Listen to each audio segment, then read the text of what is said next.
Welcome to my YouTube channel students. आज one shot revision series में हमने जो टॉपिक करना है वो वेव ऑप्टिक्स का पार्ट 2 है। That is in this session we will be having a quick revision of all the topics involved in interference and diffraction, right?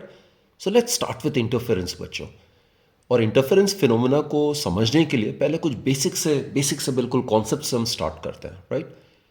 बच्चा ये एक स्क्रीन है और स्क्रीन को मैंने ये 4 इक्वल पार्ट्स में मैंने डिवाइड कर दिया है, राइट?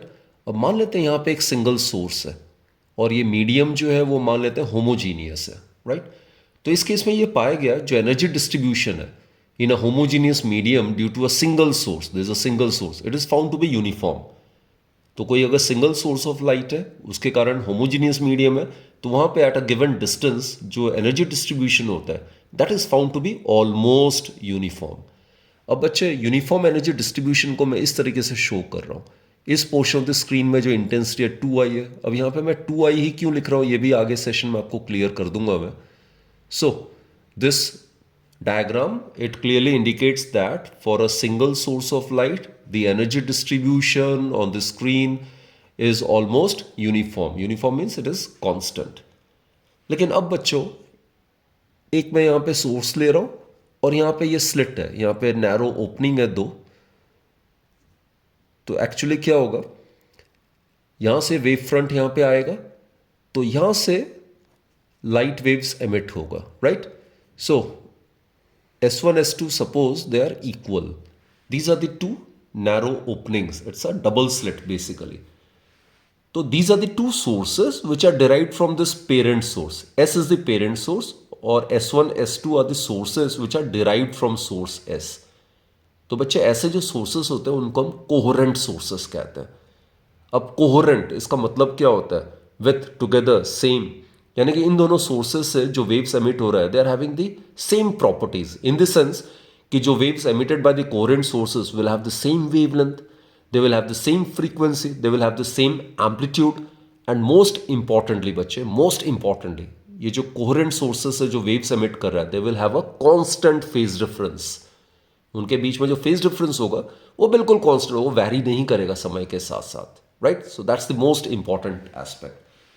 तो अगर सिंगल सोर्स की जगह इसी स्क्रीन में अगर इसी स्क्रीन के आसपास अगर 2 कोहेरेंट सोर्सेस को मैं प्लेस कर देता हूं तो ये पाया गया कि जो एनर्जी डिस्ट्रीब्यूशन स्क्रीन में सबसे पहले यूनिफॉर्म था सिंगल सोर्स के कारण, अब 2 कोहेरेंट सोर्सेस के प्लेस करने से the energy distribution on the screen no longer remains uniform. यहां पे क्या होता है, एनर्जी रीडिस्ट्रीब्यूट हो जाता है। बच्चों ये तो हमें पता है, total energy is always conserve, energy can neither be created nor it can be destroyed, लेकिन एनर्जी जरूर रीडिस्ट्रीब्यूट हो सकता है। तो कैसे रीडिस्ट्रीब्यूट होता है? यहां से 2I एनर्जी यहां आ जाएगा तो जहां से एनर्जी गायब हुआ वहां पे 0 हो जाएगा इंटेंसिटी, और यहां पे कितना हो जाएगा 4I। तो अगेन यहां पे 0 हो जाएगा, यहां से एनर्जी यहां पे आ गया। तो ये अब 2 कोहेरेंट सोर्सेस की वजह से यहां पे जो एनर्जी डिस्ट्रीब्यूशन है ये नॉन यूनिफॉर्म हो गया। कहीं पे एनर्जी मैक्सिमम है, कहीं पे एनर्जी मिनिमम है। ये क्यों ऐसे होता है वो अभी हमने डिस्कस करना है। तो बेसिकली ये जो फिनोमेना है non uniform distribution of energy का due to the superposition of the waves emitted from the coherent sources, that is what we call as interference. तो इस फिनोमेना को मैं थोड़ा डिटेल में आपको मैं एलॉबरेट करता हूं। मान लेते हैं this is wave 1 and this is wave 2। इस वेव का जो एम्पलीट्यूड है मान लेते हैं ए है और ये कोहेरेंट सोर्सेस है तो ऑब्वियसली उनकी जो प्रॉपर्टीज है वो बिल्कुल सिमिलर होंगी। इसकी भी एम्पलीट्यूड ए है, राइट? तो बच्चे when the crest of one wave falls on the crest of other, ये दोनों वेव्स मान लेते हैं सुपरपोज कर रहा है। तो when the crest of one wave falls on the crest of other और the trough of one wave falls on the trough of other, then what happens is it results in the constructive interference where the amplitude and hence the intensity tends to increase. तो बच्चे यहाँ पे principal of superposition आता है। Principal of superposition क्या होता है? 2 या 2 से ज्यादा वेव्स किसी भी मीडियम के किसी पॉइंट पे जब सुपरपोज करता है तो जो रिजल्टेंट जो डिस्प्लेसमेंट होता है that is given by the vector sum of the displacements due to the individual waves. This is the principle of superposition. तो 2 वेव्स के लिए it will be y net vector equals to y1 vector plus y2 vector. अब ये दोनों same phase पे superpose कर रहा है, crest of one wave falling on the crest of other और the trough of one wave falling on the trough of other. तो ये दोनों सेम फेज में सेम स्टेट ऑफ वाइब्रेशन में सुपरपोज कर रहा है। तो ऑब्वियसली y1 वेक्टर भी प्लस ए होगा, y2 वेक्टर भी प्लस ए होगा, so it will become twice A. तो जो रिजल्टेंट डिस्प्लेसमेंट होगा it will be equal to twice a. अब बच्चों जो इंटेंसिटी होता है वो होता है स्क्वायर ऑफ द एम्पलीट्यूड के proportional. So intensity it is proportional to square of the amplitude. तो सिंप्लिसिटी के लिए वो जो कांस्टेंट ऑफ प्रोपोर्शनलिटी है उसको हम यूनिटी मान सकते हैं। तो उस केस में इंटेंसिटी क्या हो जाएगा, 4a² हो जाएगा, राइट। और a² is the original intensity of individual wave. तो इसलिए मैंने यहाँ पे 4i मैंने कंसिडर किया, और यहाँ पे इसलिए मैंने 2i कंसिडर किया हुआ है। तो बच्चों इसको हम कहते हैं कंस्ट्रक्टिव इंटरफेरेंस, राइट। सो इस केस में रिजल्टेंट एम्पलीट्यूड बढ़ जाएगी जिससे रिजल्टेंट इंटेंसिटी बढ़ जाएगी। So it will result in the bright band where the intensity of light would be maximum. While on the other hand, इन दोनों वेव्स को कंसिडर करो, सेम वही 1-2 वेव है लेकिन ये आउट ऑफ फेज है। इसमें क्या हो रहा है, क्रेस्ट ऑफ वन वेव, इसका भी एम्पलीट्यूड ए ही है, it falls on the trough of the other. तो इस केस में ये आउट ऑफ फेज सुपरपोज कर रहा है, या trough of one wave falls on the crest of other. Then what will happen is again will make use of the principle of superposition. अगर y1 vector अगर plus ए है तो y2 vector क्या हो जाएगा, माइनस ए हो जाएगा। तो उसका सम कितना हो जाएगा, 0 हो जाएगा, वेक्टर सम। तो इस केस में क्या होगा, it will result into 0 amplitude और intensity will be 0, right. So this is known as destructive interference where the intensity and hence amplitude is minimum. तो यहां पे कभी भी वेव्स अगर डिस्ट्रक्टिवली इंटरफेयर कर रहा है तो वहां पे इंटेंसिटी ऑफ लाइट मिनिमम होगी, यानी कि उस पॉइंट पे डार्क बैंड बनेगा उस रीजन में, राइट। इसी चीज को मैं यहां पे एलाबरेट करता हूं बच्चे। S1 S2 are the sources derived from original sources, so they are the coherent sources. अब यहां से वेवलेंथ जो होगा, ये जो वेव्स एमिट करेगा वो सेम होगा, एम्पलीट्यूड सेम होगा, फ्रीक्वेंसी सेम होगा, and they will have a constant phase difference. तो देखते हैं यहां तक जाते जाते, ये देखो, दिस इज द वेव, ये एक लैम्डा हो गया, this is 2 lambda and this is 3 lambda, right. ये पूरा डिस्टेंस 3 लैम्डा हो गया। अब S2 से जो वेव जा रहा होगा it will be like this is lambda, this is 2 lambda, this is 3 lambda, this is 4 and 4.5 lambda suppose, right. तो अगर ये 3 लैम्डा है, ये 4.5 लैम्डा है, तो डिफरेंस कितना हो रहा है, 1.5 लैम्डा का। इसका मतलब crest of one wave will fall on the trough of the other. So this is the region where the waves emitted from S1 and S2 are going to meet or superpose each other out of phase, resulting into the formation of dark band where the intensity is 0. जबकि बच्चे अगर यहाँ पे अगर मानते हैं, अगर ये वाला पॉइंट अगर S1 और S2 दोनों से अगर इक्विडिस्टेंट है तो उस केस में इन दोनों में पाथ डिफरेंस 0 होगा। इनिशियली जो वेव्स एमिट होगा they are in the same phase, and on covering equal distance, on reaching this point after covering equal distance, all these two waves will again meet in the same phase. So इस point पे या इस region में जो waves meet करेगा, superpose करेगा, they will be in the same phase. That is ये वाला condition आ जाएगा। तो इस वाले point पे क्या होगा, intensity of the light would be maximum, thereby resulting into the formation of bright band. तो बच्चे interference pattern में जो कि डबल स्लिट एक्सपेरिमेंट है, जो यंग ने सबसे पहले एक्सपेरिमेंटली इसको स्टडी किया था, उसमें क्या होता है, एक इंटरफेरेंस पैटर्न बनता है which is consisting of a central bright maximum and surrounded by alternate dark and bright bands, right. Dark band वहां बनेगा जहां पे डिस्ट्रक्टिव इंटरफेरेंस होगा, ब्राइट बैंड वहां बनेगा जहां पे कंस्ट्रक्टिव इंटरफेरेंस होगा। और जैसे मैंने कहा सेंटर ऑफ द स्क्रीन में क्या होगा, S1 और सेंटर ऑफ द स्क्रीन और S2 centre of the screen दोनों का डिस्टेंस सेम होगा। तो वेव्स S1 S2 से जो एमिट हो रहा है they are initially in the same phase and after covering equal distance they will meet और superpose at the centre of the screen also in the same phase. तो centre of the screen में the intensity of the light would be maximum, right. तो यही जो non uniform distribution of energy है due to the superposition of the waves emitted from these two coherent sources, that is what we call as interference. और बच्चों interference में ना ही dark band में एनर्जी गायब होता है और ना ही ब्राइट बैंड में एनर्जी क्रिएट होता है, बल्कि सिंपली क्या होता है, एनर्जी रीडिस्ट्रीब्यूट हो जाता है। यहाँ से एनर्जी उठ के यहाँ पे आ जाता है, तो जहाँ से गायब हुआ है एनर्जी वहाँ डार्क बैंड, और जहाँ पे आ गया एडअप हो रहा है वहाँ पे ब्राइट बैंड बन जाएगा।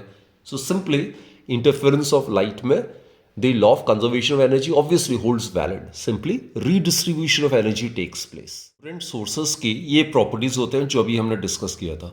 Most important property is this light waves emitted from coherent sources are either in the same phase or has constant phase difference. यानी कि phi जो constant जो phase difference है वो या तो zero होगा या phi जो होगा वो constant होगा, right?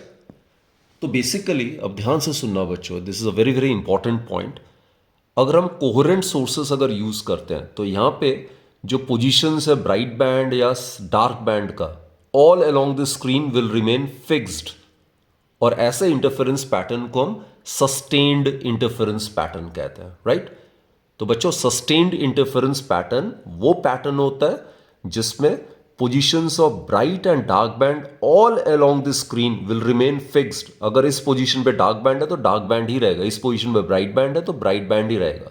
और वो तभी हो सकता है जब हम जो दो सोर्सेस से जो लाइट वेव्स आ रहा है वे दो सोर्सेस कोहेरेंट होंगे. और कोहेरेंट होने के लिए सबसे अहम सबसे महत्वपूर्ण जो कंडीशन है वो ये है कि दो कोहेरेंट सोर्सेस से जो लाइट वेव्स एमिट हो रहा है या तो उनमें सेम फेज होना चाहिए या कांस्टेंट फेज डिफरेंस होना चाहिए, राइट? तो this is very very very important one. एक इसमें एक और चीज मैं एडअप करना चाहूंगा, ये जरूर आप ध्यान से सुनो.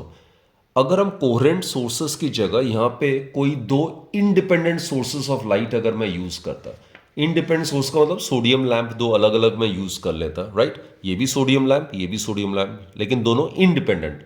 उस केस में चाहे ये पहले तीन प्रॉपर्टीज को सेटिस्फाई करता हो, लेकिन चौथा प्रॉपर्टी यानी कि अगर इंडिपेंडेंट सोर्सेज ऑफ लाइट है, चाहे जितना मर्जी एलाइक क्यों ना हो, जितना मर्जी आइडेंटिकल क्यों ना हो, लेकिन अगर इंडिपेंडेंट सोर्सेज ऑफ लाइट है तो वे जो वेव्स एमिट करेंगे उनके बीच में कभी भी कांस्टेंट फेज डिफरेंस रह ही नहीं सकता है, इम्पॉसिबल है वो.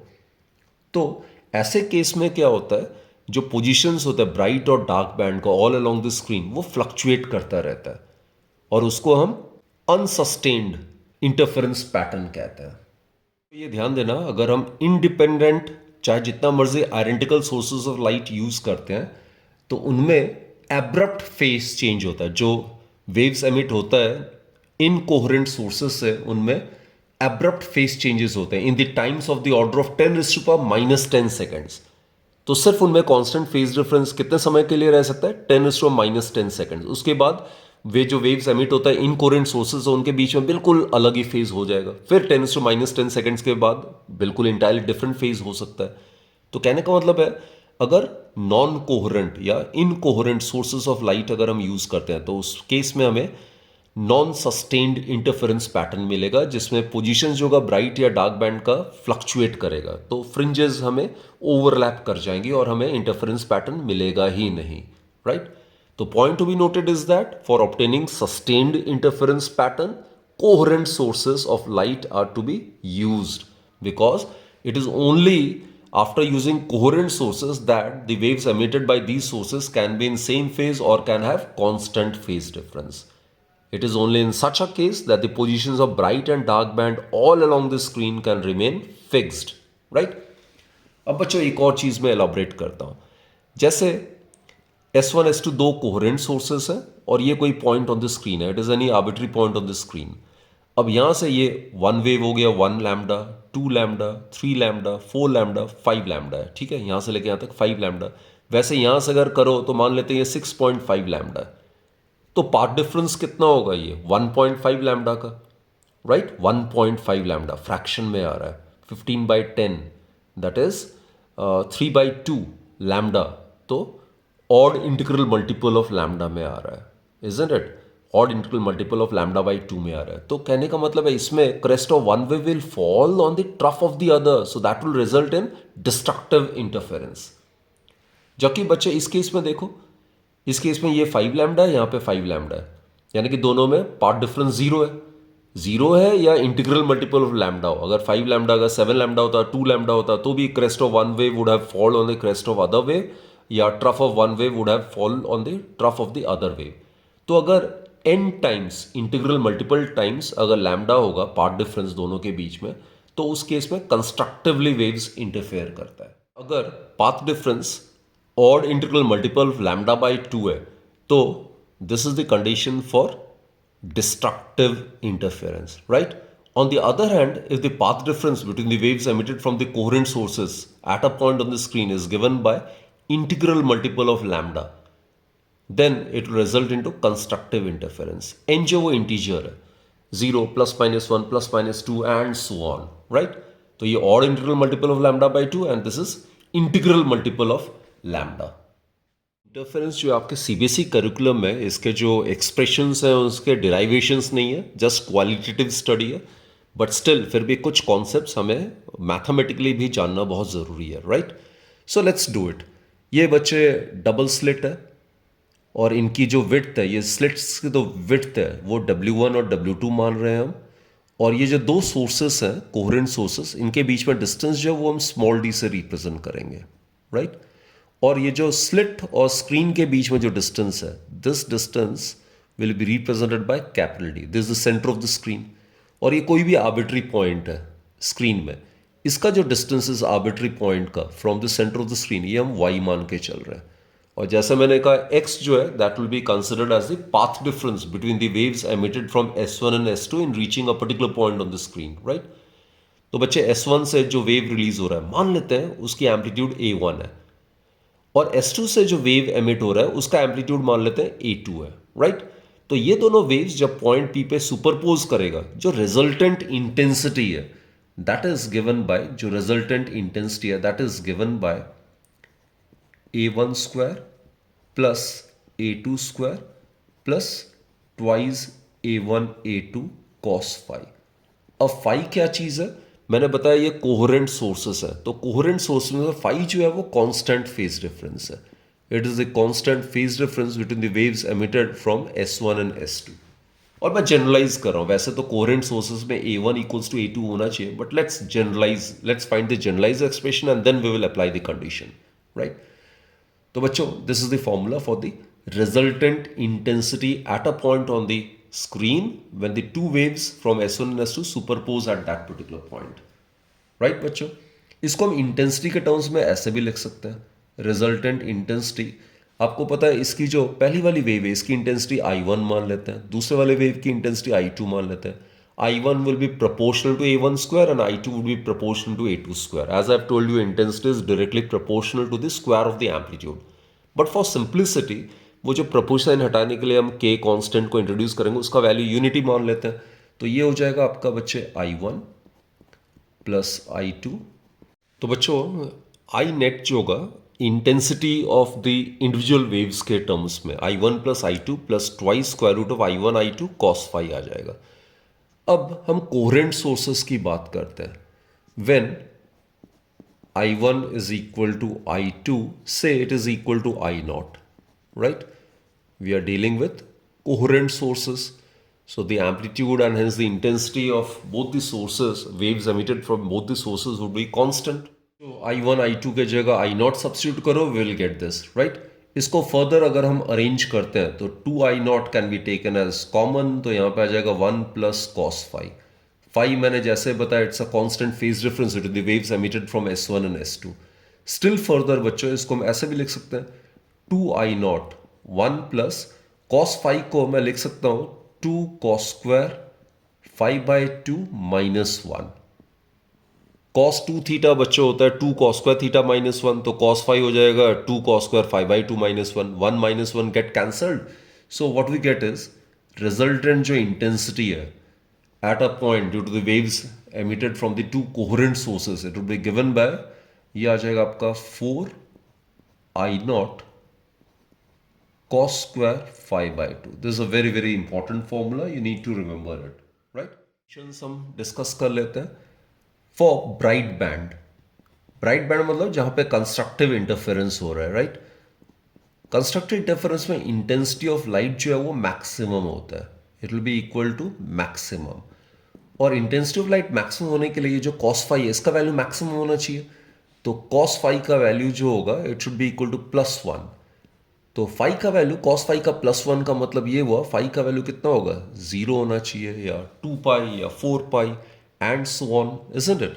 तो उस केस में अगर हम यहाँ पे फाई का वैल्यू 0 सब्स्टिट्यूट करते हैं तो आई मैक्स जो मैक्सिमम इंटेंसिटी है that becomes 4i not, right. तो इसीलिए मैंने पिछले डायग्राम में जहां पे कंस्ट्रक्टेड इंटरफेरेंस बन रहा था वहां पे 4i मैंने इंटेंसिटी कंसिडर किया था। While on the other hand for dark band जहां पे डिस्ट्रक्टिव इंटरफेरेंस हो रहा है, यहां पे बच्चों intensity of light at the points of destructive interference would be minimum. तो यहां पे मिनिमम होना चाहिए, मिनिमम मतलब it should be equal to 0। तो इसके लिए कॉस फाई का वैल्यू 0 होना चाहिए। अब कॉस फाई का वैल्यू 0 कब कब होता है?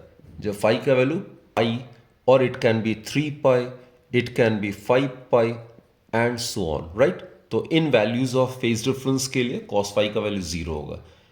तो बच्चों फाई का वैल्यू अगर यहां पे सब्स्टिट्यूट करते हैं तो pi by 2 which will become 90 degree cos 90 0। तो नेट इंटेंसिटी जो है eight the points of destructive interference it would be minimum and it will be equal to 0, right? So during the interference pattern at the points of constructive interference the intensity of light is maximum, while at the points of destructive interference complete darkness is observed, right? तो उस case में आई net जो होगा वो minimum होगा and that will be equivalent to 0। अब बच्चों ये तो था फेज डिफरेंस के टर्म्स में कंडीशंस, राइट, जो कि हम समराइज भी करेंगे इस चार्ट पे।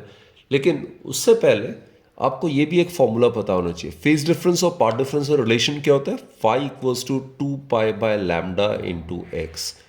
तो अगर हमें दो वेव्स जो एमिट हो रहा है किस दो सोर्सेस से, कोरेंट सोर्सेस किसी पॉइंट पे अगर सुपरपोज कर रहा है, उनके बीच में अगर फेज डिफरेंस पता है तो बाय यूजिंग दिस फॉर्मूला हम पार्ट डिफरेंस भी निकाल सकते हैं, या पार्ट डिफरेंस पता है तो हम फेज डिफरेंस निकाल सकते हैं। बच्चों एक ये वाला फॉर्मूला इंपॉर्टेंट है। जो इंटेंसिटी होता है आपको पता ही है स्क्वायर ऑफ द एम्पलीट्यूड के प्रोपोर्शनल होता है, तो दोनों का रेशियो जो होगा a1 square by a2 square हो जाएगा, राइट। एंड ऑल्सो ये जो इंटेंसिटी है यहाँ पे ये स्लिट से जो वेव एमिट हो रहा है, तो इंटेंसिटी जो वो डायरेक्टली प्रोपोर्शनल होता है विड्थ ऑफ द स्लिट के। So I1 is proportional to W1, I2 would be proportional to W2। तो उनका रेशियो जो होगा it will be equal to also W1 by W2। So I1 by I2 equals to A1 square by A2 square, which in turn would be equal to W1 by W2. W1 and W2 are the width of the two slits under consideration, right? Now, bachcho, we are in a position to complete this chart, right? This is the summary of all the formulas which are associated with Young's double slit experiment. सबसे पहली बात है bright band. Bright band का condition क्या है phase difference के terms में? ये रहा बच्चों, ऑलरेडी हमने डिस्कस किया ब्राइट बैंड का condition in terms of phase difference. तो फाई क्या आ रहा है यहाँ पे? 0, 2 पाई, 4 पाई, यानी कि जो फेज डिफरेंस है वो even integral multiple of pi है। So that is 2n pi. This is even integral multiple of pi. और n का वैल्यू कहाँ से इनिशियलाइज करना हमने? 0 से। n का वैल्यू अगर 0 होगा तो phi would be equal to 0। n का वैल्यू 1 होगा तो फाई का वैल्यू 2 पाई हो जाएगा। n का वैल्यू 2 होगा तो फाई का वैल्यू 4 पाई हो जाएगा एंड सो ऑन, राइट। अब देखते हैं ब्राइट बैंड के केस में पाथ डिफरेंस के कंडीशन क्या होगा। पाथ डिफरेंस के टर्म्स में कंडीशन फॉर ब्राइट बैंड क्या होगा?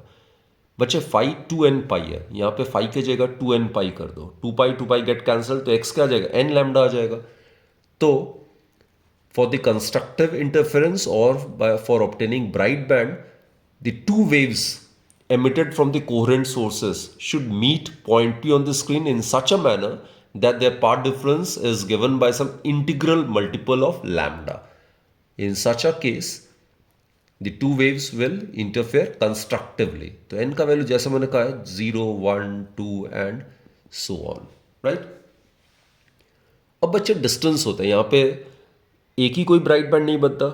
सेंट्रल मैक्सिमा होता है इंटरफेरेंस पैटर्न में। It consist of a central maxima which is formed at the centre of the screen which is surrounded by alternate dark and bright bands, right. तो पहले central maxima, फिर पहला dark band, फिर पहला bright band, फिर दूसरा dark band, फिर दूसरा ब्राइट बैंड, फिर तीसरा डार्क बैंड, फिर तीसरा bright band and so on. उसको हम इंटरफेरेंस पैटर्न कहते हैं और उनको हम बैंड्स को फ्रिंजेस भी कहते हैं। So these are the interference fringes. So distance of various bright bands from the centre of the screen, उसको मैंने y से डिनोट किया है।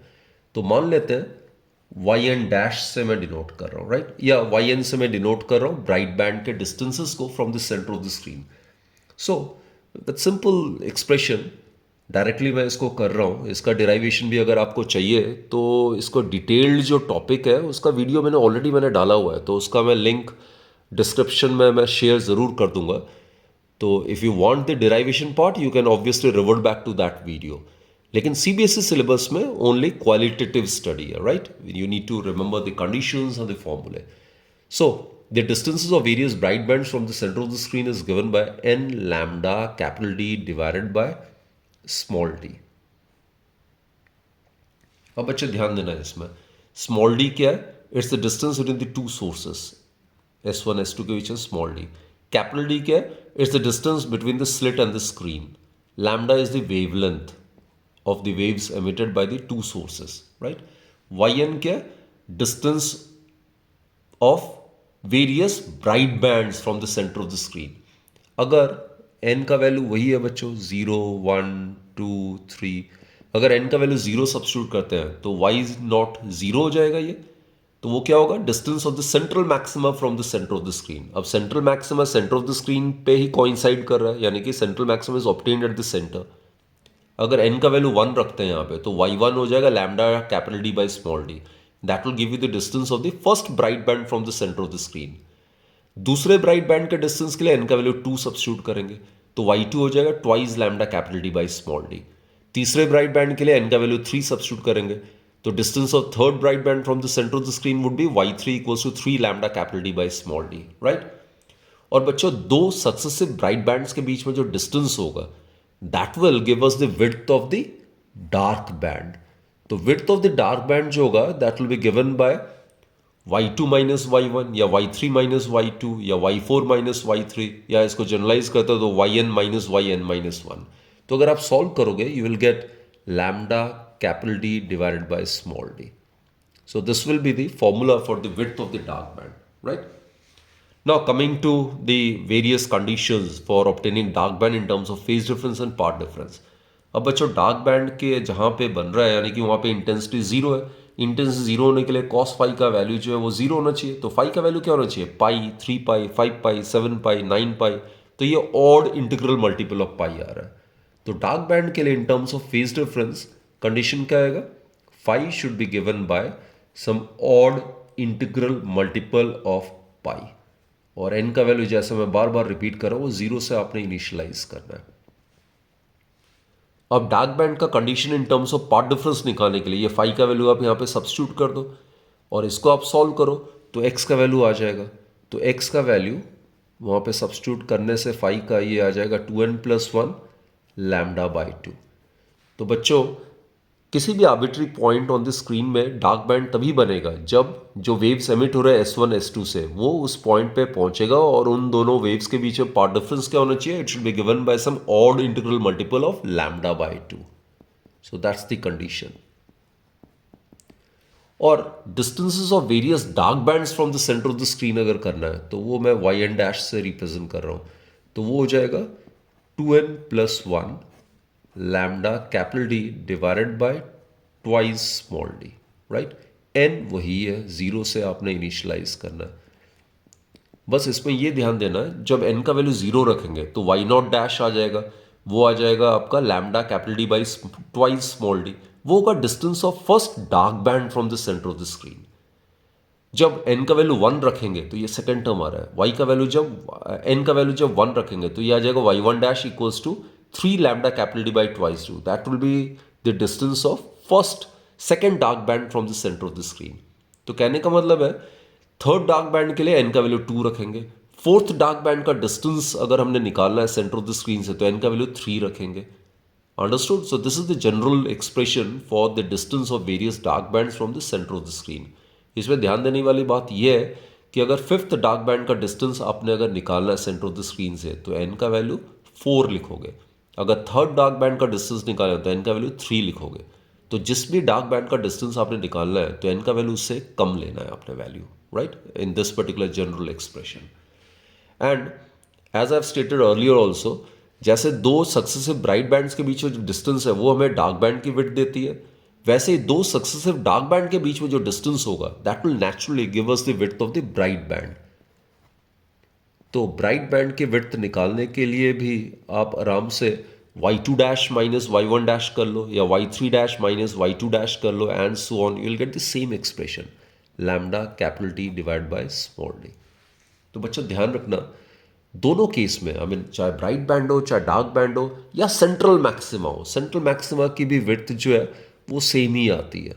It is also lambda capital D bye small D.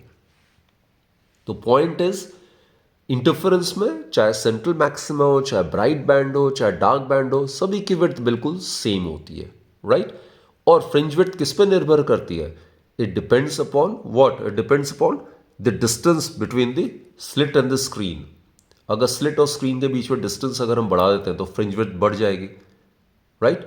और स्मॉल डी का value कम से कम होना चाहिए. तो for appreciable fringe width capital D का वैल्यू ज्यादा होना चाहिए और स्मॉल डी का वैल्यू कम होना चाहिए. अगेन आई रिपीट बच्चों, for appreciable fringe width the distance between the slit and the screen should be large while the distance between the two sources should be small. बच्चों fringe width जो है that is also directly proportional to the wavelength. तो ऐसा भी CBSE में conceptual question आ सकता है कि अगर ये जो पेरेंट सोर्स है अगर मोनोक्रोमैटिक यूज करते हैं और मोनोक्रोमैटिक रेड कलर को या रेड वेवलेंथ वाले सोर्स को रिप्लेस करते हैं ब्लू मोनोक्रोमैटिक लाइट से, तो उस केस में फ्रिंज विड्थ में क्या असर होगा? तो उसमें आपको वेवलेंथ का आपको रिलेशन पता होना चाहिए. विजिबल स्पेक्ट्रम में यू आर अवेयर विद ग्योर, इसमें जो वेवलेंथ का जो ऑर्डर है that is like this. Red colour के लिए wavelength is maximum while for violet colour the wavelength is minimum. तो बच्चों बीटा जो वो डायरेक्टली प्रोपोर्शनल टू लैम्डा है. So therefore fringe width I mean red colour का maximum है wavelength और वॉयलेट का मिनिमम है. Therefore fringe width in the case of red color would be maximum while in the case of violet color it would be minimum, right. angular fringe width जिसको कि theta से denote करते हैं, इसका expression जरा देखते हैं क्या आएगा, राइट. ये स्क्रीन है और ये जैसा इंटरफेरेंस फ्रिंजेस बनता है, this is the centre of the screen. ये दो सोर्सेस है कोहेरेंट सोर्सेस, इनके बीच में डिस्टेंस जो है वो स्मॉल डी है. स्लिट और स्क्रीन के बीच में डिस्टेंस ऑब्वियसली ये हमने कैपिटल डी माना हुआ है, राइट. और ये हमें पता है ये जो सेंटर ऑफ द स्क्रीन है यहाँ पे सेंट्रल मैक्सिमा बनता है, राइट. और इसकी जो फ्रिंज विड्थ है लीनियर फ्रिंज विड्थ वो हमने बीटा नॉट माना हुआ है. एंड वी आर अवेयर, अभी हमने डिस्कस किया था जो फ्रिंज विड्थ है सेंट्रल मैक्सिमा का या ब्राइट बैंड का या डार्क बैंड का, all are equal, all are equal, each being equal to lambda capital D divided by small d, right. तो इसकी जो लीनियर फ्रिंज विड्थ है वो कितना है? बीटा नॉट है, which is lambda capital D bye small D. अब हमें बच्चों एंगुलर विड्थ निकालना. अब एंगुलर विड्थ कौन सा होगा जरा चेक कर लेते हैं. This will be the angular width, this angle, right. ये वाला ये जो है दिस इज एंगुलर विड्थ. ये इन दोनों पॉइंट्स के बीच में एंगुलर सेपरेशन जो होगा that will be the angular width. तो मैंने बताया हुआ है एप्रिशिएबल फ्रिंज विड्थ के लिए. अब फ्रिंज विड्थ बहुत बहुत कम होता है जिसको हमने माइक्रोस्कोप से देखना होता है एक्चुअली. तो फ्रिंज विड्थ एप्रिशिएबल होने के लिए ये जो डिस्टेंस स्लिट और स्क्रीन के बीच में ये बहुत बड़ा होना चाहिए, जबकि ये डिस्टेंस बहुत बहुत कम होता है, राइट. ये वाला डिस्टेंस जो है तो एक्चुअली क्या है, ये जो डिस्टेंस है it is negligible as compare to this distance. So it can be considered to B an arc of length beta not. So angle का फॉर्मूला क्या होता है? It is equal to the length of the arc which can be considered to be beta not divided by the radius of the arc which is equal to capital D. That is जो angular fringe width है that will become, ये capital D will get cancelled, will be left with lambda by small D. अभी एक बड़ा interesting सा case है कि ऐसा क्वेश्चन आता है कि Young's double slit experimental setup जब किसी लिक्विड में आई मीन सपोज वाटर में अगर हम इमर्स करते हैं पूरे के पूरे सेटअप को, तो उसमें जो फ्रिंज विड्थ है उसमें क्या असर होगा, right. So for that what we do is we are aware that in case of air the fringe width is given by lambda capital D divided by small D.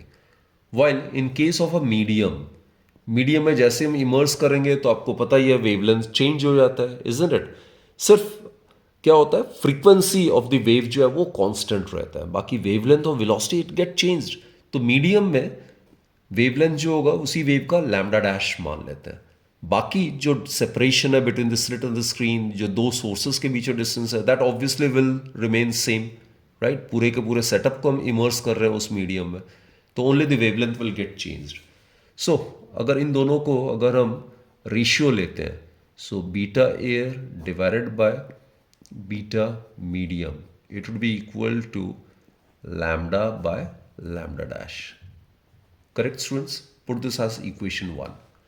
Also, we are aware in air या vacuum, आपको पता है ये wave की speed c होती है जो कि किसके इक्वल होता है, new into lambda. And in a medium में स्पीड ऑफ लाइट डिक्रीज कर जाती है, वेवलेंथ भी कम हो जाती है, ऐसे फ्रीक्वेंसी सेम रहता है, और मीडियम में वेवलेंथ ऑफ द वेव हमने लैम्डा डैश माना हुआ है.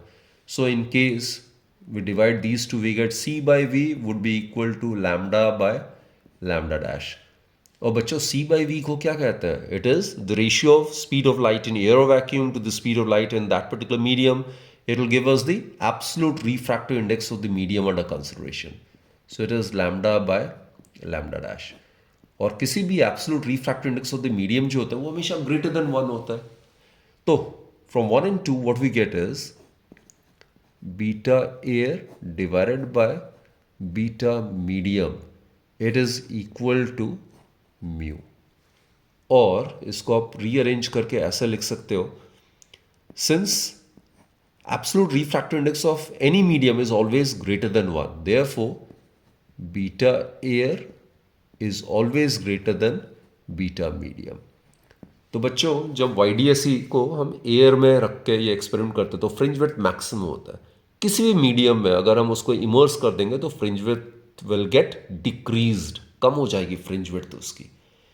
और फॉर्मूला जो होगा फ्रिंज विड्थ का, इसी को आप थोड़ा सा टर्म्स को रीअरेंज करके आप लिख सकते हो, जितना फ्रिंज विड्थ एयर में होगा divided by absolute refractive index of the medium.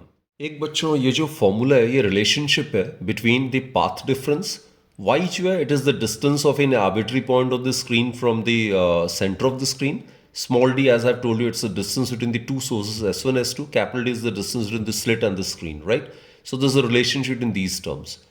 Actually, अगर हम कंस्ट्रक्टेड इंटरफेरेंस या ब्राइट बैंड की बात करते हैं, x की जगह n लैम्डा आ जाएगा तो y का वैल्यू उससे आ जाएगा, यानी कि वेरियस ब्राइट बैंड्स का distance from the centre of the screen इस फॉर्मूले से आ जाएगा. अगर डार्क बैंड के डिफरेंट डार्क बैंड्स का डिस्टेंस अगर सेंटर ऑफ द स्क्रीन से निकालना है तो डार्क बैंड के केस में x का वैल्यू क्या लिखेंगे, 2n+1 लैम्डा बाई 2. तो वो वैल्यू सब्स्टिट्यूट करो तो y एन डैश का वैल्यू आ जाएगा, right. So this is a relationship between path difference, the distance between the slit of the screen, the distance between the two sources and the distance of an arbitrary point on the screen from the centre. अब बच्चों अगला topic आता है diffraction, and diffraction due to a single slit. बच्चों आपने notice किया होगा light जो है it spreads out from narrow holes and slits. यानी कि अगर कोई नैरो होल हुआ या स्लिट हुआ, बहुत ही जिसकी साइज बहुत कम है, विड्थ बहुत कम है, तो उसमें से लाइट स्प्रेड आउट हो जाता है. यानी कि वो स्प्रेड आउट कैसे होगा, क्योंकि वो टर्न अराउंड करता है कॉर्नर्स और इस रीजन में एंटर करता है जहाँ पे कि हम शैडो को एक्सपेक्ट करते हैं. जहाँ पे लाइट एंटर नहीं करना चाहिए वहाँ पे भी लाइट एंटर कर जाता है उसकी बेंडिंग की वजह से अराउंड द शार्प कॉर्नर्स और एजेस ऑफ अ स्लिट और एन ऑब्स्टिकल. तो ये जो इफेक्ट है इसी को हम डिफ्रैक्शन कहते हैं. और इसको समझने के लिए ये वेव आइडियाज ही लेके हमें इन फिनोमेना को समझने की कोशिश करनी चाहिए, राइट. तो एनीवेज डिफ्रैक्शन को समझने के लिए let us consider these two things, right. ये बच्चे एक ऑब्स्टिकल है, AB is an obstacle over here, और ये एक सोर्स ऑफ लाइट है, S is the source of light and this is the screen, this is the screen. अब as per rectilinear propagation of light, आपको पता है light always travels along straight path. तो उसके पाथ के बीच में कोई अगर ऑब्स्टिकल अगर रखते हो तो it will cast shadow of that particular object, isn't it. तो अगर मैं ये सोर्स अगर रखता हूँ और इसके आगे आई मीन ये ऑब्स्टिकल अगर रख देता हूँ तो स्क्रीन का ये वाला जो पोर्शन है ये ज्योमेट्रिकली डार्क रीजन होगा या शैडो रीजन होगा, और स्क्रीन का ये वाला पोर्शन और इसके नीचे वाला पोर्शन वही सिर्फ थोड़ा बहुत इल्यूमिनेट होगा. बाकी this portion of the screen will be a geometrically dark region या प्रोहिबिटेड रीजन, यहाँ पे लाइट एंटर नहीं कर पाएगा. क्लियर, ये नॉर्मल सिनारियो में. अब बच्चे ये दूसरा डायग्राम देखो जरा, इसमें मैंने ऑब्स्टेकल की जगह क्या लिया है, एक स्लिट यूज किया हुआ है और ये इसकी ओपनिंग है. तो अगर यहां पे मैं सोर्स को रखता हूं तो again as per rectilinear propagation of light, light जो है ये स्ट्रेट पाथ फॉलो करेगा.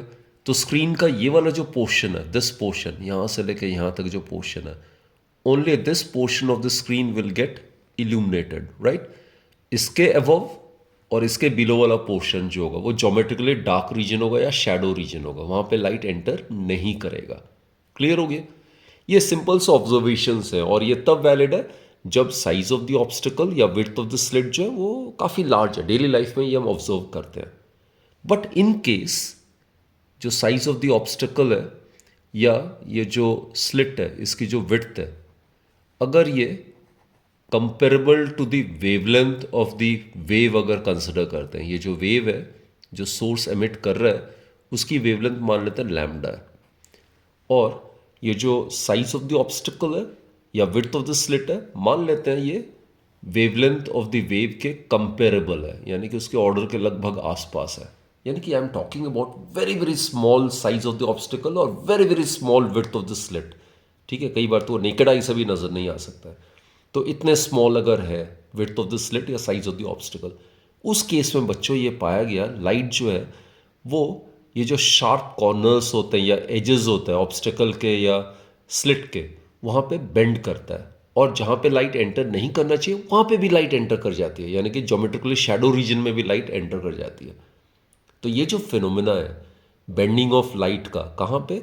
राउंड द शार्प कॉर्नर्स और the edges of a slit और an obstacle, and it's entering into the geometrically prohibited region is known as diffraction, and diffraction takes place only when this condition is satisfied, that is when the size of the obstacle or the width of the slit is comparable to the wavelength of the wave, right? तो diffraction जो होता है ना वो दो तरीके के होते हैं, एक होता है फ्रेस्नेल diffraction, एक होता है फ्रॉनहोफर diffraction। प्रेजेंट सेशन में we will discuss only Fraunhofer diffraction single slit experiment के तहत, राइट?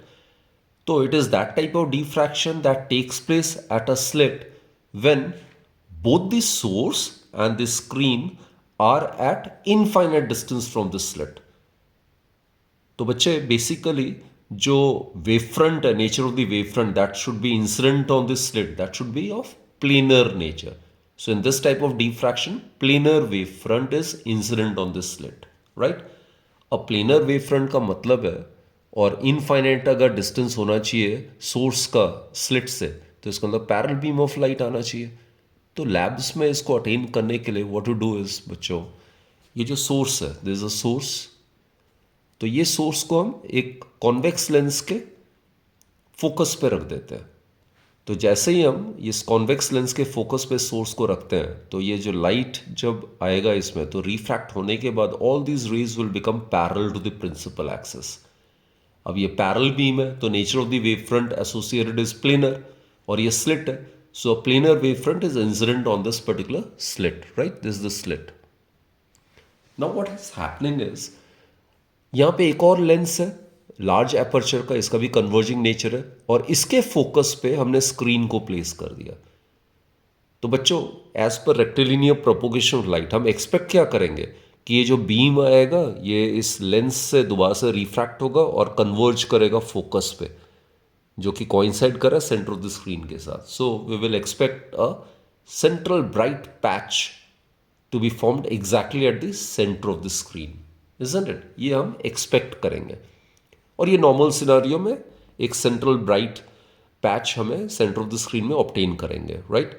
लेकिन इफ जो ये विड्थ ऑफ द स्लिट है it becomes comparable to the wavelength of the wave, then what will happen, ये जो sharp corners हैं या एजेस हैं स्लिट का, यहाँ पे क्या होगा, लाइट बेंड करेगा, और लाइट जब बेंड करेगा तो ये उस रीजन में एंटर कर जाएगा जहाँ पे उसको एंटर नहीं करना चाहिए था, ज्योमेट्रिकली प्रोहिबिटेड रीजन में एंटर कर जाएगा due to the bending of light, and then instead of obtaining a central bright patch at the center of the screen, we will obtain a diffraction pattern. Which this diffraction pattern will consist of a central maxima which will be flanked on both the sides by alternate dark and bright fringes which are known as secondary minima and secondary maxima respectively. तो यहाँ पे जो dark band बनेगा उसको हम secondary minima कहते हैं और ब्राइट बैंड को सेकेंडरी मैक्सिमा कहते हैं। तो बच्चों अगर ए यानी कि साइज या विड्थ ऑफ द स्लिट अगर कंपेरेबल है लैम्डा के जो वेवलेंथ है वेव का, तो उस केस में लाइट यहाँ से बेंड करेगी। मैंने एक ही तरफ बेंडिंग शो की हुई है, राइट? तो वहाँ पे लाइट बेंड करेगा अराउंड द शार्प कॉर्नर्स और the edges of the slit, and उस केस में मान लेते हैं पॉइंट पी यानी arbitrary point of the screen है, तो वहाँ पे अगर ये लाइट जो वहाँ पे वेव्स यहाँ पे सुपरपोज करेगा, अगर सेम फेज में अगर करेगा तो यहाँ पे सेकेंडरी मैक्सिमम बनेगा, और अगर आउट ऑफ फेज अगर यहाँ पे सुपरपोज करेगा तो यहाँ पे इंटेंसिटी मिनिमम होने की वजह से सेकेंडरी मिनिमा बनेगा, राइट। तो वो डिपेंड करता है कि वेव्स जो है किसी arbitrary point of the screen में सेम फेज में सुपरपोज कर रहा है या आउट ऑफ फेज में सुपरपोज कर रहा है। क्योंकि बच्चों जब यहाँ से वेव्स जाएगा तो किसी आर्बिट्री पॉइंट पी में वहाँ तक पहुँचते पहुँचते अलग पाथ कवर करेगा, they will cover distances of unequal paths. तो उसमें पाथ डिफरेंस पे, फेज डिफरेंस पे डिपेंड करेगा कि whether crest of one wave will fall on the crest of other और the crest of one wave will fall on the trough of the other. Accordingly secondary maxima और secondary minima will be formed at that particular point on the screen, right. एक और चीज़ बच्चों, अब ये जो centre of the screen है यहाँ पे क्यों इंटेंसिटी मैक्सिमम होगी? Because the waves emitted from the wave front, ये जो वेव फ्रंट है इसमें से जो वेव्स एमिट कर रहा है they are initially in the same phase and also reaches point O which is the centre of the screen covering equal distance also in the same phase. तो ये जो वेव्स इनिशियली जो same phase पे था और centre of the screen तक पहुंचते पहुंचते भी इक्वल पाथ कवर करके भी वो सेम फेज में पहुंचेगा, और वेव्स जब सेम फेज पे सुपरपोज करता है तो एक दूसरे को वो एडअप करता है, एक दूसरे को रीइंफोर्स करता है। So as a result the waves, because of the fact that they are reinforcing each other at the center of the screen, therefore at the center of the screen central maxima will be formed where the intensity of the light would be maximum। जो हम ये वाला notation use करेंगे, ये जो width of the slit है वो हमने ए से डिनोट किया, wavelength of the wave emitted by the source is lambda, distance between the slit and the screen ये हम जैसे इंटरफेरेंस में लिया था यहाँ पे भी इसको हम कैपिटल लेटर डी से हम रिप्रेजेंट करेंगे, राइट। तो इनके टर्म्स में हमने रिजल्ट निकालना है। और ये जो आर्बिट्री पॉइंट पी है सेंटर ऑफ द स्क्रीन से, इसका जो डिस्टेंस है यहाँ पे मैंने बताया सेकेंडरी मिनिमा भी बन सकता है, सेकेंडरी मैक्सिमा भी बन सकता है, depending on whether the waves reaching point P reach whether out of phase और इन द सेम फेज। तो अकॉर्डिंगली यहाँ पे सेकेंडरी मिनिमा या सेकेंडरी मैक्सिमा बनेगा। इसका जो distance centre of the screen से वो वाई मान लेते हैं हम, right. So these are the notations which I will be using. और हम डिस्कस करेंगे कि ये जो फ्रिंज विड्थ होता है सेंट्रल मैक्सिमा का, इस केस में it will be equal to twice the fringe width of the secondary minima और सेकेंडरी मैक्सिमा। तो बेसिकली जो विड्थ है सेकेंडरी मिनिमा का that is equal to the width of the secondary maxima, और हम प्रूव करेंगे each being equal to lambda capital D divided by small A.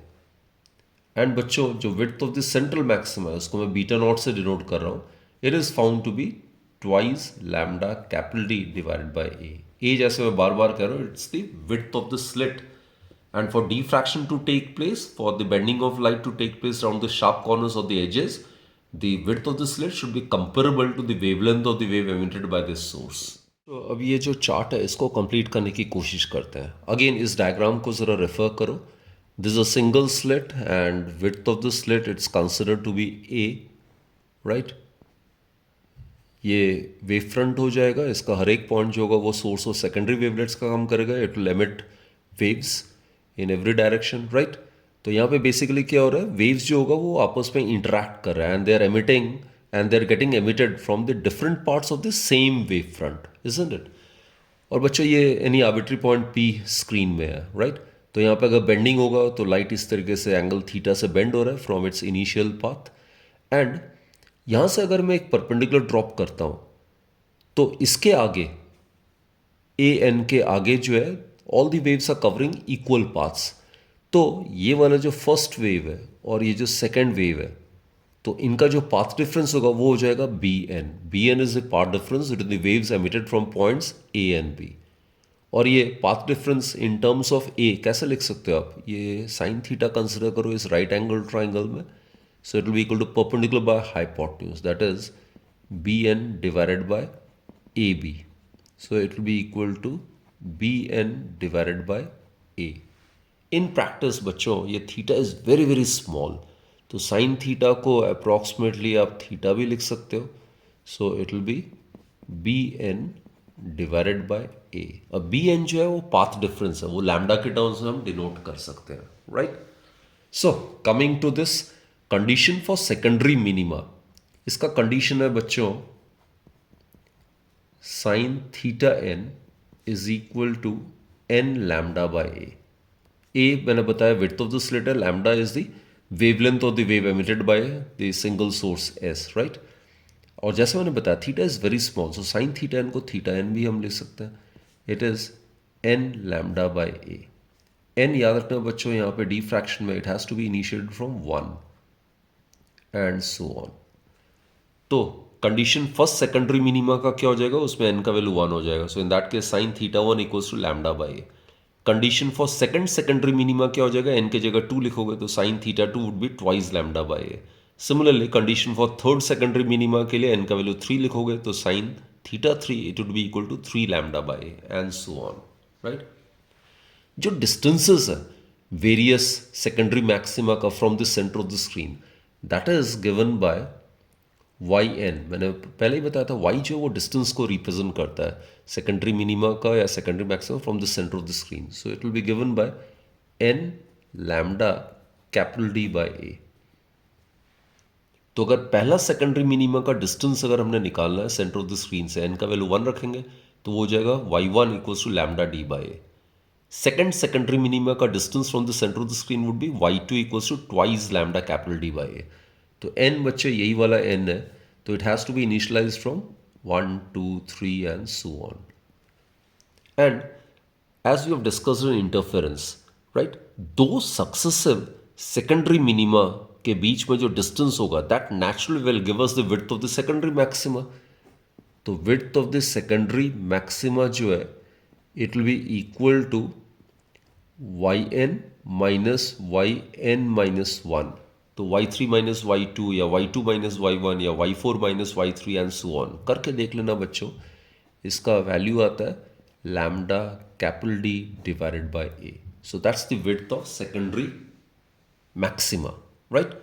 Okay, now let's discuss the condition for the secondary maxima. Secondary maxima के लिए बच्चों जो आएगा expression that is sine theta n dash it is equal to 2n plus 1 lambda by 2a। और मैंने जैसे बताया theta is very very small, तो इसको आप ऐसे लिख सकते हैं theta n dash is equal to 2n plus 1 lambda divided by 2a। n it has to be initialised from 1। तो बच्चे फर्स्ट सेकेंडरी मैक्सिमा के लिए n का वैल्यू हम 1 सब्स्टिट्यूट करेंगे, तो कंडीशन भी sine theta 1 dash is equal to 3 lambda by 2a। For the second secondary maxima, the condition would be sine theta 2 dash, it would be equal to 5 lambda by 2a and so on, right? So, the distances of various secondary maxima from the center of the screen would be given by yn dash is equal to 2n plus 1 lambda d divided by 2a. तो इस फॉर्मूले से various secondary maxima का distance centre of the screen से आप आराम से निकाल सकते हो। जैसे अगर आपको फर्स्ट सेकेंडरी मैक्सिमा का डिस्टेंस चाहिए सेंटर ऑफ द स्क्रीन से, तो n का वैल्यू 1 सब्स्टिट्यूट करोगे तो उसका वैल्यू आ जाएगा y1 dash is equal to 3 lambda capital D by 2a।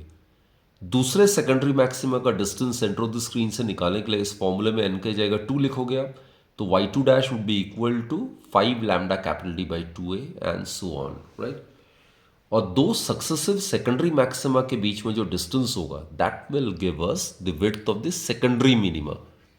तो बच्चों विड्थ जो होगा उसको मैंने बीटा से डिनोट किया, तो width of the secondary minima it would be equal to Y N dash minus Y N minus 1 dash. तो y3 dash minus y2 dash, y2 dash minus y1 dash करके देख लेना, you will get lambda capital D divide by A.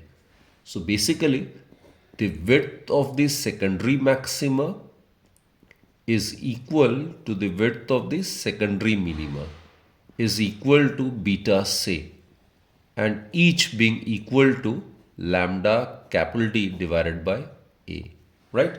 So that's the expression for the width, fringe width. And बच्चों जो central maxima है इसकी width जो है it is found to be twice the width of the secondary maxima और the secondary minima, so it is twice lambda capital D by a. तो ध्यान रखना जो ये फ्रिंज विड्थ है ये किस किस पर डिपेंड कर रहा है। पहला, ये डिपेंड कर रहा है लैम्डा में, यानी कि जैसे ही वो जो सोर्स है मोनोक्रोमेटिक सोर्स अगर यूज़ करते हैं तो रेड लाइट के लिए, रेड वेवलेंथ के लिए fringe width would be maximum. We are aware red colour की वेवलेंथ विजिबल स्पेक्ट्रम में सबसे ज़्यादा होती है, विच implies that fringe width for red color would be maximum and for violet color it would be minimum, right? So it is directly proportional to the wavelength. Second is it is directly proportional to capital D. So for appreciable fringe width, the distance between the slit and the screen should be large, while the width of the slit should be very very small. It is inversely proportional to A. तो बच्चे ए का value बहुत कम होगा तो ही beta appreciable होगा, या तभी जो फ्रिंजेस आपस में ओवरलैप नहीं करेंगी। और ए कम, कितना कम होना चाहिए, ए जो है वो लगभग कंपेरेबल होना चाहिए वेवलेंथ के, राइट? तभी ये फ्रिंज विड्थ अप्रिशिएबल होगा, नहीं तो सारे बैंड्स ओवरलैप कर जाएगा तो डिफ्रैक्शन पैटर्न ही नहीं रहेगा। तो इसलिए अगर विड्थ अगर ज़्यादा हो जाती है तो उस केस में फ्रिंज विड्थ कम हो जाता है और उससे सारे फ्रिंजेस आपस में ओवरलैप कर जाता है, डिफ्रैक्शन पैटर्न हमें ऑब्टेन ही नहीं करेंगे। So for diffraction to take place और for diffraction pattern to be observe, this condition is essential. The width of the slit should be comparable to the wavelength of the wave, right? एक और चीज़ बच्चे, जैसे हमने पिछले बार भी किया था, अगर इस सेटअप को अगर किसी मीडियम में इमर्स कर देते हैं, जैसे इंटरफेरेंस में भी हमने डिस्कस किया था, तो उस केस में beta air divided by beta medium, ये किसके इक्वल आता है? It is equal to the refractive index of the medium. So what I mean to say is that कोई भी मीडियम का एब्सोल्यूट रिफ्रैक्टिव इंडेक्स जो होता है वो ग्रेटर देन 1 होता है। देयरफॉर जो फ्रिंज विड्थ होगा, चाहे वो डबल स्लिट एक्सपेरिमेंट हो या सिंगल स्लिट डिफ्रैक्शन एक्सपेरिमेंट हो, फ्रिंज विड्थ कहाँ पे मैक्सिमम होगा? एयर में। और मीडियम में जैसे इस पूरे एपरेटस को इमर्स करते हैं तो fringe width will get decrease, और फॉर्मूला क्या होगा एयर के कंपैरिजन में? It is equal to beta air divided by mu. बच्चों एक बात मैंने क्लियर करनी है कि डिफ्रैक्शन जो है ये एक जनरल कैरेक्टरिस्टिक है जो कि एग्जिबिट करता है ऑल टाइप्स ऑफ वेव्स, चाहे वो साउंड वेव हो जाए, लाइट वेव हो जाए, वाटर वेव्स हो जाए या मैटर वेव्स हो जाए। ये सारे वेव्स जो है वो डिफ्रैक्शन फिनोमेना को एग्जिबिट करता है। लेकिन आपको पता है जो लाइट की जो वेवलेंथ होती है वो बहुत बहुत बहुत कम होती है as compare to the dimensions of most of the obstacles. तो इसलिए हम कभी भी जो है वो डिफ्रैक्शन ऑफ लाइट को एनकाउंटर नहीं करते एवरीडे लाइफ में या एवरीडे ऑब्जर्वेशंस में, जबकि साउंड जो है वो रेडिली डिफ्रैक्ट कर जाता है। तो diffraction in sound is readily observable. जो last but not the least, interference और डिफ्रैक्शन का कंपैरेटिव स्टडी हम कर लेते हैं। जैसे हमने डिस्कस किया था, इंटरफेरेंस क्या होता है? नॉन डिस्ट्रीब्यूशन ऑफ एनर्जी होता है। किसकी वजह से? Due to the superposition of the waves which are emitted from the two coherent sources, उसको हम इंटरफेरेंस कहते हैं।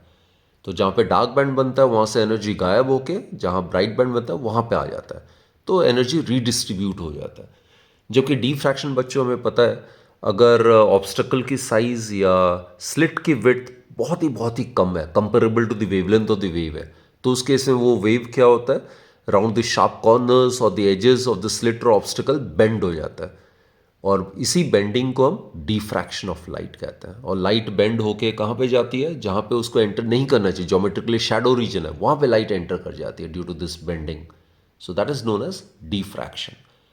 दूसरा बच्चों इंटरफेरेंस में जैसे हमने डिस्कस किया था, डबल स्लिट एक्सपेरिमेंट है, दो अलग अलग वेव फ्रंट्स है, उनमें से वेव एमिट होता है और वे आपस में सुपरपोज करता है, राइट?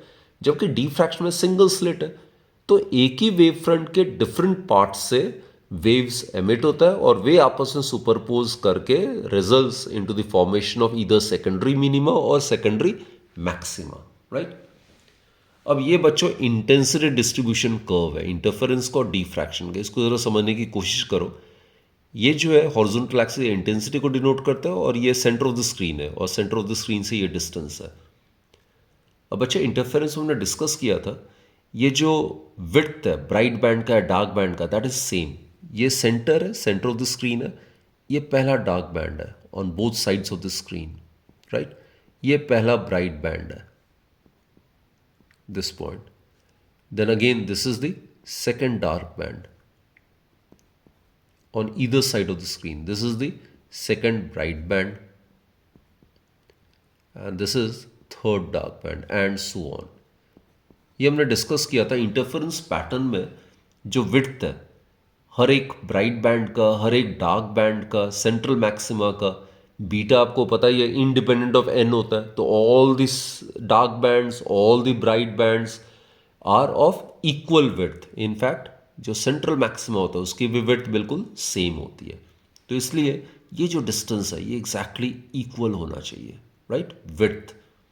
और दूसरा बच्चे जहाँ डार्क बैंड बन रहा है वहाँ पे इंटेंसिटी बिल्कुल जीरो है, यानी कि eight the points of destructive interference complete darkness is observe. तो ये जो है बिल्कुल ये टच कर रहा है यहाँ पे वर्टिकल एक्सिस के साथ, indicating that intensity at these points is zero. जबकि ब्राइट बैंड के केस में इंटेंसिटी जो है सभी का including the central maxima is maximum. किसके इक्वल आया था? 4i के इक्वल आया था।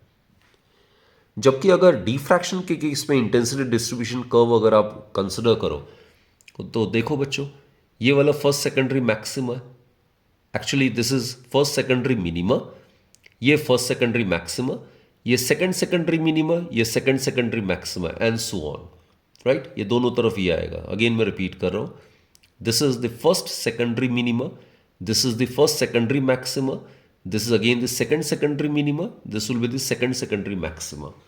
तो इसमें ध्यान देने वाली बात यह है, सबसे पहली बात, जो इंटेंसिटी है सेंट्रल मैक्सिमा का वो सबसे ज़्यादा है, इट इज़ मैक्सिमम। और जो फर्स्ट सेकेंडरी मैक्सिमा है उसकी intensity 1/3 of the intensity of the central maxima होगा। दूसरे वाले सेकेंडरी मैक्सिमा की जो इंटेंसिटी है वो सेंट्रल मैक्सिमा के इंटेंसिटी का 1/5 होगा, फिर तीसरे वाले का 1/7 होगा, फिर 1/9 होगा। So what I mean to say is that the intensity of the secondary maxima keeps on decreasing with the increase in the order of the fringes. तो एक तो ये पॉइंट क्लियर हो गया, इसका अगर i है तो इसका इंटेंसिटी i/3, इसका i/5, फिर i/7 and so on, right. तो इंटेंसिटी कम होता जाता है। दूसरी बात, जो बच्चा सेंट्रल मैक्सिमा है उसकी विड्थ ट्वाइस है as the width of the secondary minima और द सेकेंडरी मैक्सिमा। तो अकॉर्डिंगली इसकी विड्थ आपने ज़्यादा शो करनी है, width of the central maxima, right. और तीसरा बच्चों, जहाँ सेकेंडरी मिनिमा होता है वहाँ कंप्लीट डार्कनेस नहीं होता, वहाँ पे थोड़ी बहुत इंटेंसिटी होती है। तो इसको मैंने इस वर्टिकल लाइन के साथ मैंने टच नहीं करा है, थोड़ा सा गैप रखा हुआ है, सो इंडिकेटिंग दैट जो सेकेंडरी मिनिमा होता है वहाँ पे कंप्लीट डार्कनेस नहीं होता है, राइट। ब्राइटनेस सेकेंडरी मैक्सिमा की कम होती जाती है और सेकेंडरी मिनिमा जहाँ बन रहा है वहाँ पे भी कंप्लीट डार्कनेस नहीं होती है। तो यहाँ पे जो कंट्रास्ट होता है between the secondary minima and secondary maxima वो थोड़ा सा पुअर होता है। जबकि यहाँ पे जो ब्राइट बैंड है वो परफेक्टली ब्राइट है, जो डार्क है वो कंप्लीटली डार्क है। तो यहाँ पे जो कंट्रास्ट है between the bright and dark band that is very very good और प्रोमिनेंट है। तो बच्चों ये मैंने डायग्रामेटिकली रिप्रेजेंट करने की कोशिश की है। यहाँ पे हर डार्क बैंड कंप्लीटली डार्क होने की वजह से या इंटेंसिटी बिल्कुल ज़ीरो होने की वजह से यहाँ पे there is a good contrast between the dark and the bright bands. जबकि यहाँ पे जो सेकेंडरी मिनिमा है उसकी इंटेंसिटी पूरी तरह से ज़ीरो नहीं होती है और ना ही जो ब्राइट बैंड है उनकी इंटेंसिटी सेम रहती है, एक्चुअली उनकी इंटेंसिटी कम होती जाती है with the increase in the order of the fringes. तो यहाँ पे जो कॉन्ट्रास्ट है between the secondary minima and the secondary maxima it is relatively poor. तो बच्चों ये सेशन में हमने पूरी तरीके से हर एक टॉपिक जो है इंटरफेरेंस और डिफ्रैक्शन के along with all the conditions we have discussed every topic in detail, right. तो I hope you have enjoyed this session, I hope you have tremendously benefited from this particular session and keep watching my videos। और एक एक second कीमती है बच्चों अभी आपके लिए, तो do utilise each and every second, right. Selective studies को अवॉइड करो, A to Z हर एक टॉपिक को इन डेप्थ स्टडी करो and prepare very very well for your exams. Wishing you all the very very best and do take very good care of your self. Thank you students.